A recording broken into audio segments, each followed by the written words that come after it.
person who expects to live after death may be very unpleasantly surprised to discover that the afterlife really exists. However, under certain circumstances, he may simply not be allowed in there. Watch this video to the end, and you will find out what this strange ban on posthumous existence is, to whom it applies, and also understand why people who have been beyond life have actually seen not an otherworldly space or the guidance of their own mind, but something completely different, more complex and majestic.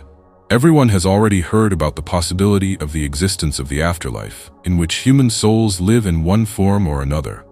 Someone imagines it as a space of joy and light, someone as the territories of heaven and hell, and someone as another area of the multiverse. But the theory of reincarnation also adjoins the topic of posthumous existence.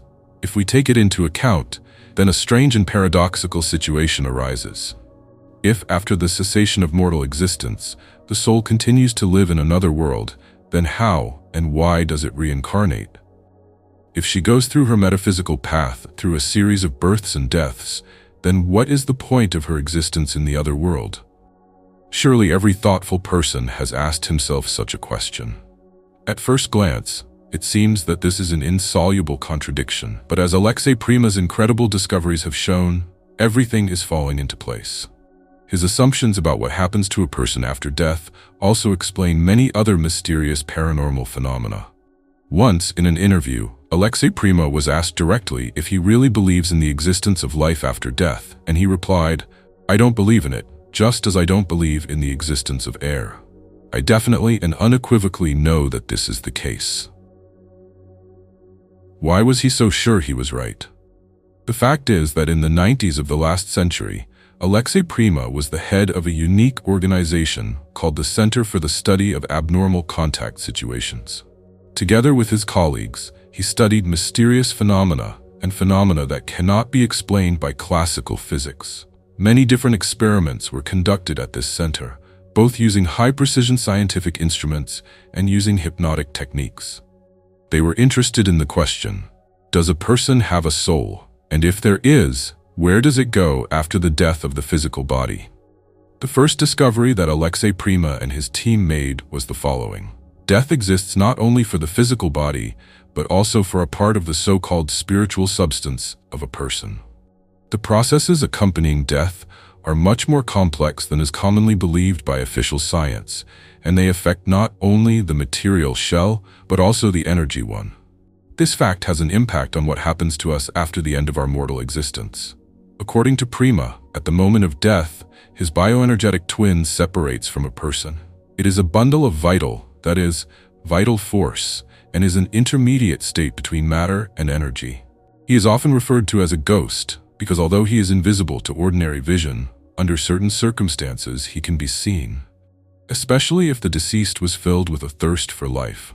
This bioenergetic twin also possesses some residual elements of the mind, but gradually it loses its functional significance and, having exhausted its energy potential, disintegrates into tiny particles of light, scattering in space. This usually happens about 40 days after death. But before this happens, and sometimes much earlier, a certain luminous egg-shaped astral entity separates from the bioenergetic double, like from a spacesuit. This, according to Alexey Prima, is the soul. Unfortunately, there are cases when it separates from its bioenergetic counterpart before it has exhausted its potential, and then the soul finds itself lost for a while between the earthly and astral worlds. In the worst case, she may be possessed by a dark form of consciousness. This explains why sometimes in the form of kind and sweet people, often relatives, an evil entity may appear to us in a dream or even in reality, seeking to cause harm. After separation from its bioenergetic counterpart, the soul goes to a parallel world, or rather it is carried there by the so-called bird of death, the image of which can be seen on some Egyptian mystical frescoes. It is interesting to note that in many shamanic traditions, the human soul is also taken by an otherworldly spirit in the form of a giant bird. This bird takes the souls of ordinary people to the afterlife, and the souls of those who are destined to become shamans to where they will receive sacred knowledge. But, according to Alexey Prima, not all people are carried away by the death bird to the afterlife. Some people should never go there, and it is logical to assume that this prohibition applies to those members of the human race whose sins are so terrible that they have no place in the otherworldly realms. In fact, the situation is different, according to Prima. Each person should stay on Earth for as long as it takes to fulfill the program with which he was sent to this world. Until he completes it, he will not enter the otherworldly realm. This state of affairs is confirmed by people who have experienced clinical death.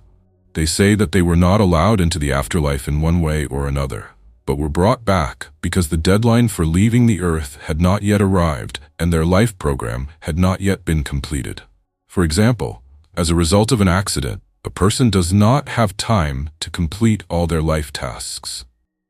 According to Alexey Prima, such people should be reborn again and complete everything that was ordained for them from above. You must admit that this has its own logic. It's like we're taking some kind of spiritual maturity exam on Earth. The one who passes it goes to the next class, and the one who, for some reason, does not cope with the task, stays for the second year. Prima believed that if a person's mortal path was not completed, then his soul tries to return to Earth as soon as possible, most often reincarnating near the place where he died. Some ancient mystical traditions hold the same opinion. For example, in Tibet, after the death of an outstanding leader of an esoteric school, it is customary to look for his reincarnation near the last place where he lived. Alexey Prima, in his book, From Mystery to Mystery, cites many stories of people who have experienced clinical death. Thanks to their stories, he established that most of them had not actually seen the true afterlife, but only its vestibule. Information about the true otherworldly space is strictly forbidden to the deceased. Here's what Prima wrote about this. None of these people in the true next world, figuratively speaking, are not melted down across the river Styx. In other words, they can only see the entrance to another world, but not visit it. We don't know what's next. In the same book, Prima tells an interesting story of a doctor who once met his dead mother in the garden. Naturally, he asked her about what was going on in the next world. In response, he heard that the deceased were forbidden to answer such questions. The rulers of the otherworldly space believe that people do not need to know about this, so as not to confuse their minds and not push them to shorten their mortal existence. Everything has its turn. In addition, those who do not fulfill their own life task will not be allowed into the real afterlife. Therefore, even those who experienced clinical death actually saw only what they were allowed to see, most often nothing more than a transitional area between the physical and subtle worlds. And for some reason, some people are not shown anything at all.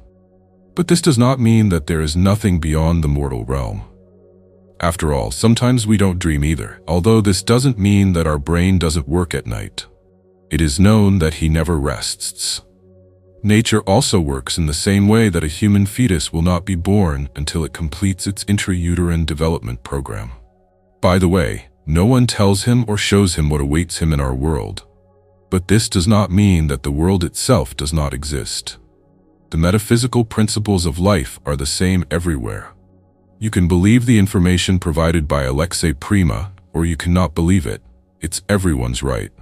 But experience shows that even those who believe that there is no life after death actually hope deep down that there is an afterlife. Therefore, in their denial, there is a banal childish fear and resentment that suddenly their aspirations will not be fulfilled. Otherwise, why do they come back to this topic over and over again? Read relevant books and watch movies.